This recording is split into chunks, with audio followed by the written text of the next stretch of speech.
What it is, what it was, what it shall be. We're back again at Spirit War Boot Camp number 99, and today's video is titled Archetypal Engineering. So what is archetypes, right?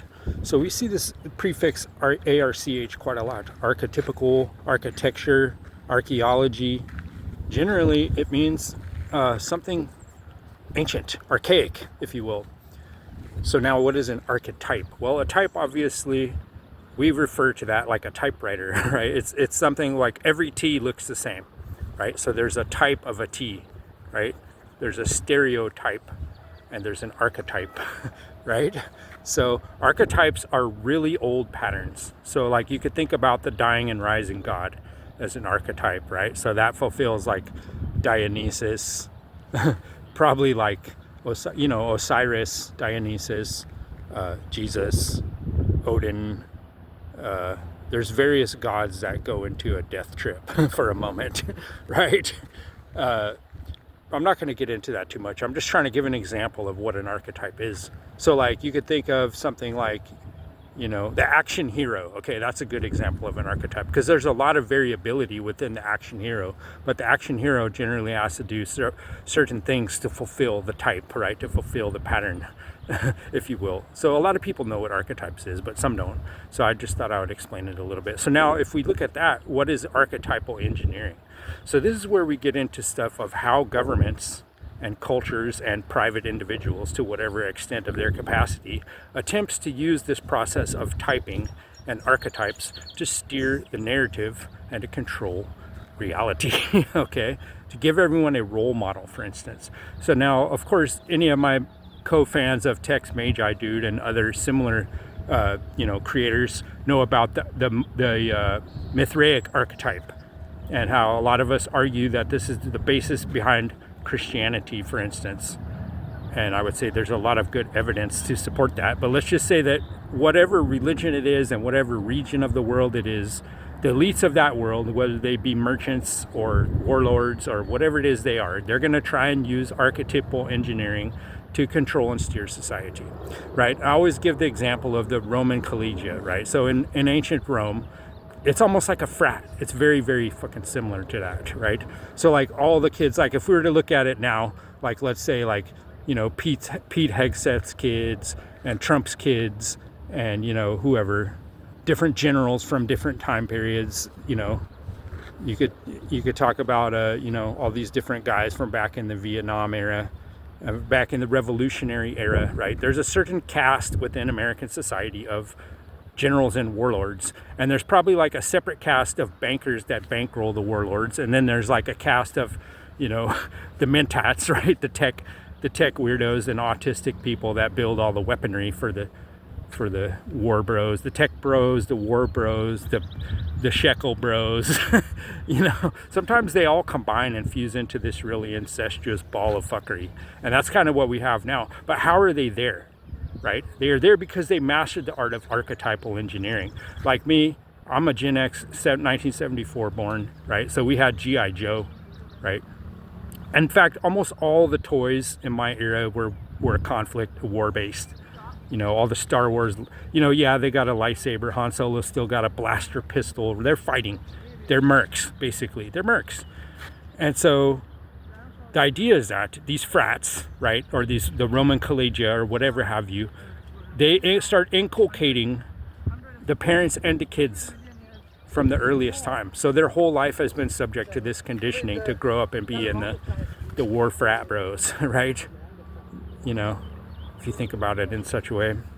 And that's not new, right? That's not unique to America, and that's not really new.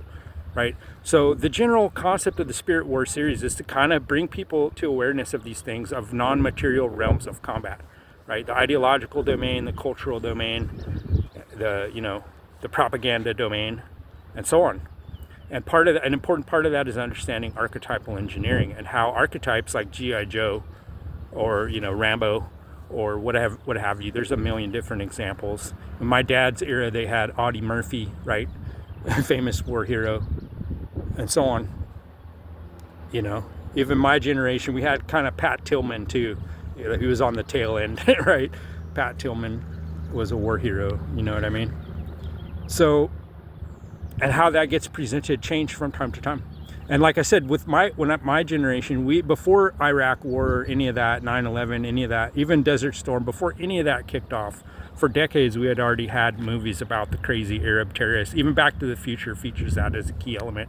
That's where Doc Brown gets his nukes. Right. So anyway, the plutonium he gets, right? So my point is, you could see the prominence of this archetypal engineering that we have. And so the whole theme of this series is that they're trying to get people to realize and confront, like, look, we are on this battlefield. This war is being waged. It's more important than anything most people are focusing on right now. It's more powerful. It's more important. And we're not even on the field. We're not even in the game. We're not creating memetics of our own. And so to teach that, first we have to teach some effective memetics. And I want to pick something that people haven't really talked about at large, because a lot of people in the online community, they've talked about a ton of shit. Like, we've had multi-decades of this going now since the old MySpace days, or the AOL days, you know, early video-based internet and stuff like that. We've had many decades now to put that shit together. So we have to get into the deeper areas now, right? And so one of these that I think has barely been broached is this myth of Astraea. And so most adjacent thing to this that's been discussed is like the Shakespeare Code / Bible Code, and how there was a group of, you know, tech bros of the day, John Dee and Francis Bacon and various people, you know, De Vere, if you want to get into De Vere, they were all the most elite class of highly educated linguists, poets, engineers, historians, what have you. They got a god-tier class education that the common people never ever get. And with that, they were able to create this, what I call Neo-Phoenician language, which we call, it's actually kind of a Phoenician Germanic hybrid. But those two things, like our alphabet is pure Phoenician, almost 100%. You know what I mean? And so you could also call them Canaanites, right? So anyway, these certain people, right? Why are they called Canaanites? Because they had the Cana bush, right? So they had the Cana bush, and that's how they get canvas. That's how they have sails for all their boats and all their Epstein ops, you know, the Bronze Age Epstein. You know, they need a lot of canvas. They need a lot of Kenabosem. They need the cane, right? That's why they're Canaanites, right? And so that's why when you see these massive navies and maritime engineering ops and you know, piracy ops, everywhere they go, you're going to find tons of cannabis, tons of ganja. And this goes all the way back to the island of Cyprus, which was the base of the goddess of cult of Aphrodite. Of course, Amon Hillman has gone way into this about how they had a ceremonial, what do they call, fumigation, basically. The Scythians, right? The Scythians were highly tied in with these guys. And so they would fumigate to, they considered it like a bath, right? It was to purge germs from the body and so on. They saw it as a purification thing. Of course, there's a type of intoxication that you get with that. But imagine you were born and bred with that for multi-generations, like for thousands of years. Like, you would probably have a different type of relationship to that substance and its effects than the common person does now, right? And they probably had a lot of food with that as well. So at any rate, now coming back to our story, right? Just to maintain, to maintain the culture of the Scythians, they have rituals. They have archetypes. So they have archetypal and ritualistic patterns, which they repeat over and over and over again. And it's an initiation for the youth, right? They're inculcating the youth into their culture. So now, look at us now. Look at our culture now. Who is inculcating the memetics and the archetypal engineering for the masses of youth today? Okay? We're lucky if there's even any humans still involved, right? With AI now, you know? So this is something that I know, a domain that we need to conquer. We need to master that for our survival. Like, we're never going to maintain mental fitness or physical fitness unless we master the memetic domain. And so, like I said, we're coming back to this myth of Astarte and how this was used as archetypal engineering. And a lot of the same people that were involved with the Shakespeare corpus, right, all the sonnets and all the plays, and the King James Bible, that was the same group of people, a group of scholars that were part of a secret society, often referred to as the Rosicrucians, or the Masonic orders, or what have you, you know. And there's probably even tinier, even more fringe groups within that group, like interlocking board of directorates, right? These different people that are influential in multi different campaigns and these different corporations, if you will, right? So the legal scholars, the artisans, the mathematicians, they all collaborated on this culture project to produce this archetypal codex, right? And I mean that in multiple senses. Like in general, just the sense of a book in general is called a codex, which comes, I believe, from a Greek word for a stack of papers, right? So, but I'm thinking of a codex more of the term in like a legal code, right? So, and also just in the most literal sense of that word code, which is where it's a cryptographic cipher in which information can be stored and transmitted, but you need the proper cipher. And you also have multivalent ciphers, so like layers upon layers of code, to where people could only understand maybe 1 or 2 layers, and they don't even know the existence of these other layers of coding within the codex, right? But a lot of people pointed out how John Dee was extremely interested in the Hebrew language, and he owned a massive library of, you know, syllabaries or whatnot, thesauri or whatever, basic like lexicographical documents to help explain the syntax and usage of the Hebrew alphabet and the Hebrew language, right? And of course, we all know they were multi-centuries piracy going on, human trafficking and what have you, and running all the books, running all the accounting. So they had both an extremely advanced ancient Babylonian mathematics, and combined with Greek mathematics, combined with, you know, astrocartography or whatnot, right? The use of the stars and the movements to not only track time, but to navigate, right, on the land and the sea. So let's just say this is the tech bros of the day. That's the equivalent of having like the X.com algorithm or something, the YouTube algorithm. Like, you got a super special code that allows you to A, make billions of dollars, and B, steer the culture in all these different regions where you're doing your piracy ops, right? So this is very fucking powerful is what I'm trying to say. And in my opinion, if you look at the history of humanity, high tech and naval intelligence have always been intertwined, because that's how information's shared and transferred. So if you want to figure out who's got the intel op running, you got to figure who's got fucking boats and planes, especially boats though, for most of Earth's history, right? They can travel, they know all the languages, they can culturally blend in. You know, this is where you get James Bond, this is where you get Ian Fleming, this is where you get Aleister Crowley, these international diplomats that are multilingual and have several branches of different esoteric type of knowledge, right? So this is the type of thing that you can get into if you understand archetypal engineering, right? Because you've got the archetype of the spycraft, the diplomat, right? The person who can go across the world and relay information and gather a mass variety of information as well. Another modern example that we know of that's rarely discussed is Ben Franklin, the so-called Postmaster General of the United States. Because if you think about it, at that time, what does the Postmaster General do? He has data flow control, like any kind of printed data, even checks, even whatever codes, you name it. He gets it passed through him at that level, right? Most of that's diplomatic cables and so forth like that. And so he's what could be called and referred to as an intelligencer. And they used to actually name the newspapers that back in the day.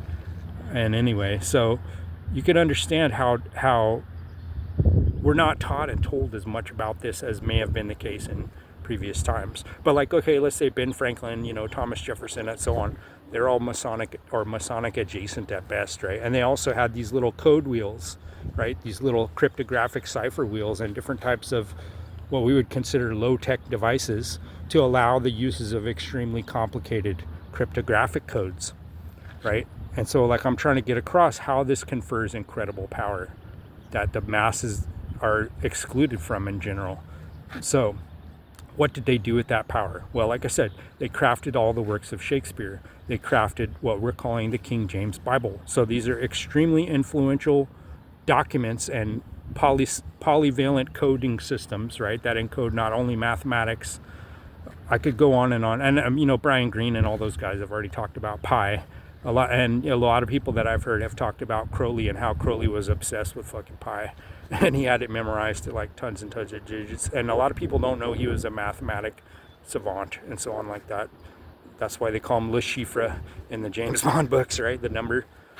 At any rate, So I'm just trying to get across how these people have incredible power. They have access to technical systems. Like a lot of people have tried to really mystify it and make it like this black magic shit. I'm not denying the reality of that, but I'm saying, like, if you're looking, you really want to look into plant pharmacology, as 60 to 80% of that magic is based on plant pharmacology, but which we would consider a science. And same thing with what I'm telling you here is like number theory, mathematics, encryption, cryptography. Like, these are sciences that a certain caste of our society has to have to perform their function. And the more continuity you get over thousands of years of different spies and all these people and these different royal houses that go back, like I've traced some of my family lines back to the Roman Empire and prior, right? So these families and these traditions and these things have been passed on for thousands of years, right? If you want to think about like Indiana Jones and shit like that, how he had to be able to know all these different languages. If you watch those series of movies, like he has to be able to read Egyptian hieroglyphics and Greek and all these obscure and Arabic and all these obscure, mystical languages. And then he goes to South America and he's trying to fuck around with the hieroglyphics down there and so on, Mayan hieroglyphics and whatnot. So this is a certain caste of people, and you could almost think of it, like I said, like a fraternity. So they have a common type of operating system and training manual that they're taught. They've been given a set of archetypes in which to more or less understand their role within the society, right? And they in turn create and use psyops. Like, think about a psyop. Okay, that's a form of archetypal engineering. Ideally, to me, a good psyop is playing on the prejudices and predispositions and fears of the mass, as big of a massive group as you can get that has some kind of shared little knob in their psyche. That's like leverage, right? Like, of course, now the most obvious example would be the Zyokon op, right? Where you're trying to deliberately accelerate the process of Armageddon so that the so-called chosen ones will get to create a bloody mess of the whole rest of the planet. And there's like millions of people around the world praying for that to happen. To me, that doesn't seem good. I don't think that's really like a genius diagnosis to see that that's not a good idea right now or at any time. Like, it's terrible. And what I'm trying to get across is how this is a psyop. This is our form of archetypal engineering. So the question you have to ask becomes, what are they trying to encode? Okay, it's the Suicide Squad, basically. Like, if you look at our current mythography, it's that all white Europeans need to be like Jesus and go die for the money changers and for the warlords, right? And that's the highest aspiration within that religion. We're not even going to get into all the pedo shit, which is also there. But like I'm saying, this is an archetypal program. This is a form of psychological warfare that's been used to control society for thousands of years, okay? Not to the benefit of the people. But what I'm trying to show and demonstrate is that there's more different archetypical code systems than just that. There's a wide variety, and some of them confer exceptional intelligence, exceptional skill, linguistic ability, reasoning ability, artistic and creative ability. Like, you could have positive archetypes. Imagine that. So instead of Kanye West or something like that, you have a heroic, capable archetype who isn't a fucking fraud that's just there to make money for Shlomi, the agent, his talent agent, right? So what about that?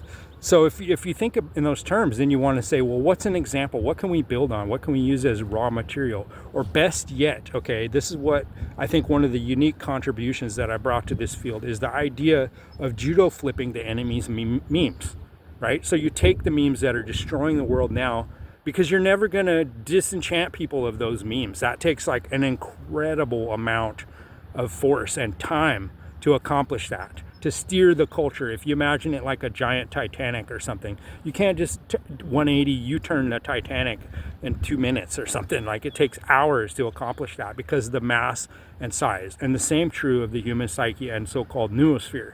So what I propose is taking these existing mimetic structures that these elites have been putting energy into over hundreds of years, right, and applying modifications that are going to basically redirect the mimetic and archetypal engineering of our society in a positive way. And the model that I've chosen for this is the story of Astraea, which I think is very important. And like I said, kind of obscure. Not as many people have talked about for example, Edmund Spenser's The Fairy Queen. If anyone's into English language literature at all, you've come across The Fairy Queen. Okay, this is what they teach like all the kids, probably even in high school, if not, undergraduate language and writing, in English-speaking countries. Because why? Because in 1599, this guy, he's basically buddies with the John Dee types and the Rosicrucians and everybody like that. And the Shakespeare authors, right? Like he's right up there with those guys. And he's trying to engineer the culture centuries down the line by composing poetry. And one of the things that he composed in Book 5 of The Fairy Queen, which was in a way laying the mythological and poetic archetype for the queen, right? So this is a like equivalent of MI5, MI6 op of the day, right?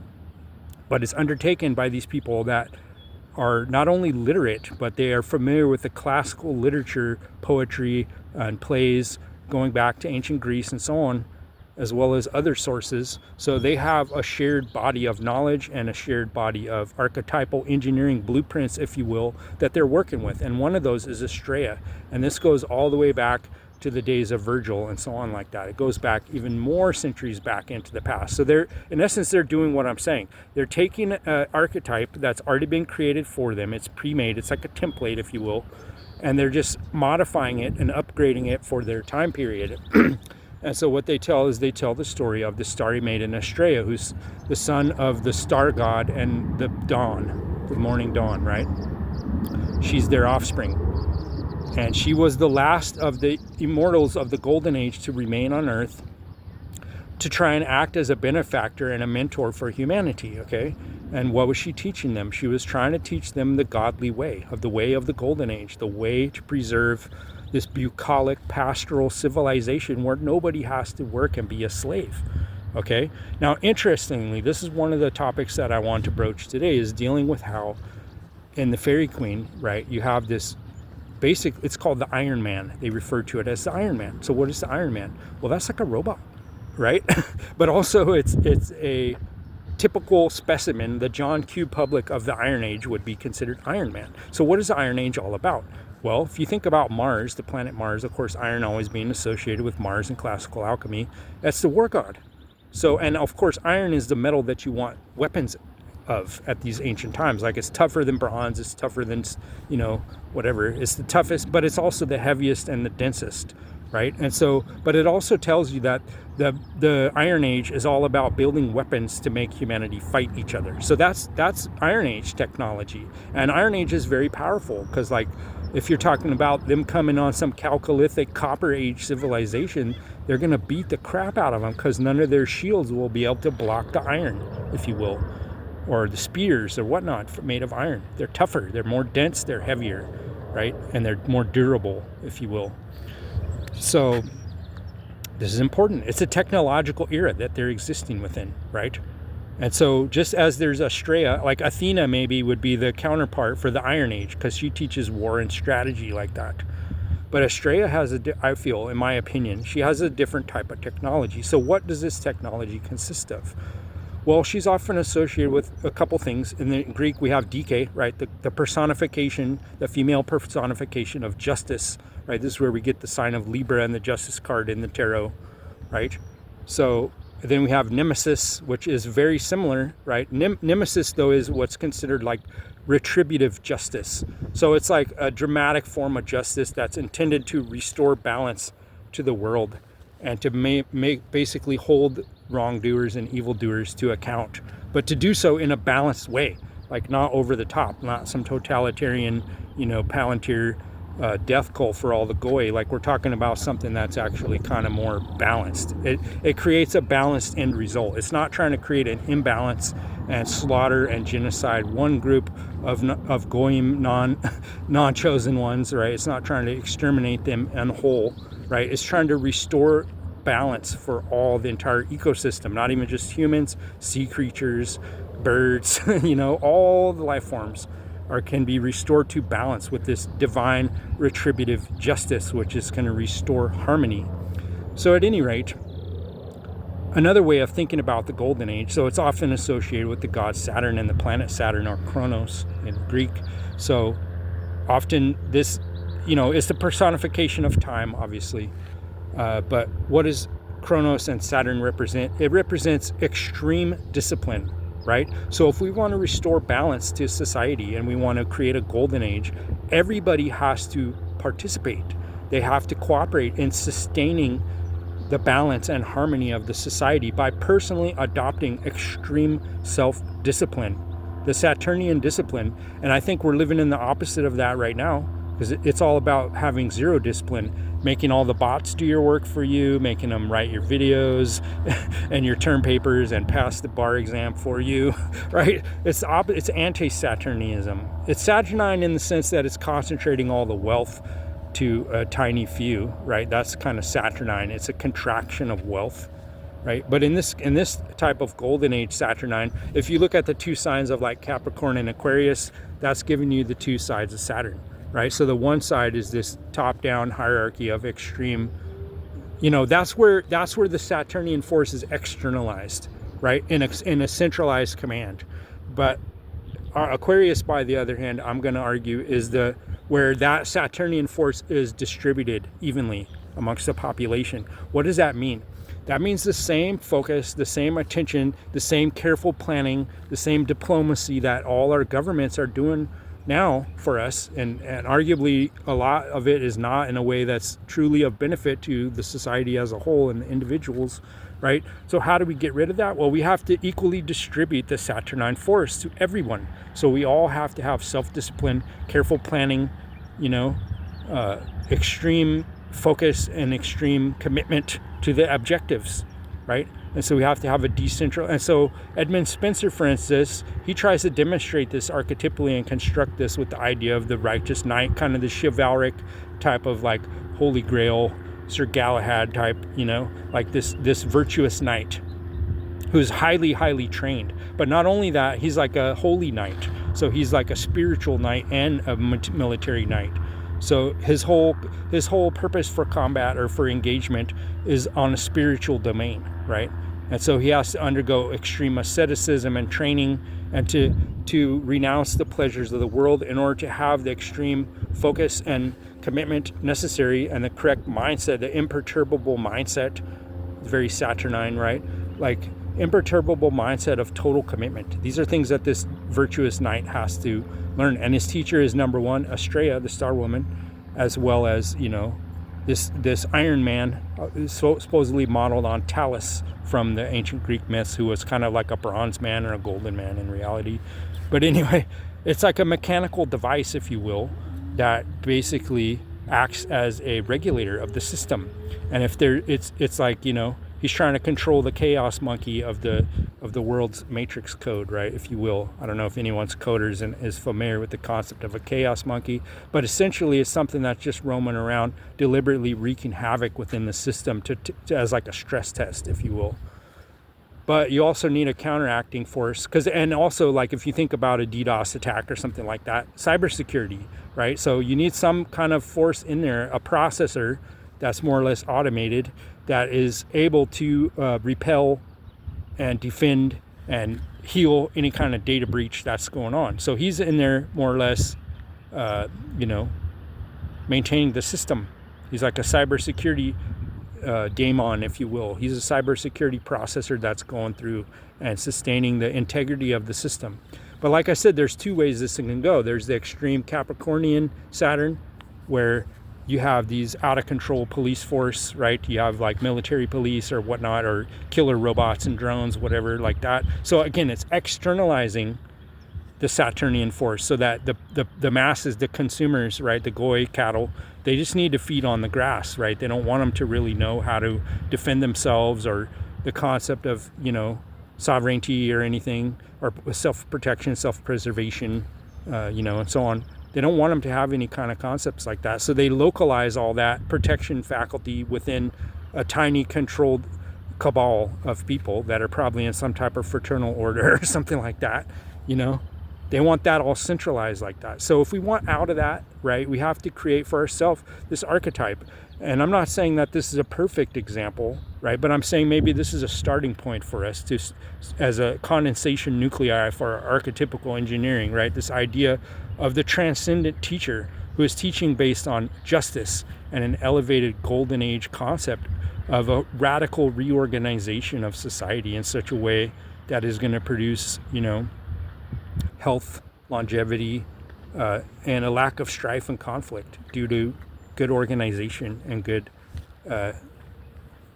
social cohesion, if you will. It reduced the amount of friction in the system. And that, like when I say that social cohesion too, that's on a global scale. Because otherwise we're going to end up with regional conflicts and different royal houses battling it out, right? We don't want that. We want global stability. We want global elevation of humanity to a golden age level of technology, healthcare, education. And this doesn't have to be some type of communist hellscape to accomplish that, in my opinion, especially now, because we have golden age technology. And one of the aspects of golden age technology, which I've tried to introduce today, is called archetypal engineering. I've given examples of how this has been used in the past, who did it, what the results could be, and how do we adapt a model such as this to our current times. So I'm glad everyone's been here with me for Spirit War Boot Camp number 99. This isn't even 1% of I got. If you're interested, stay tuned for number 100. We're coming back soon.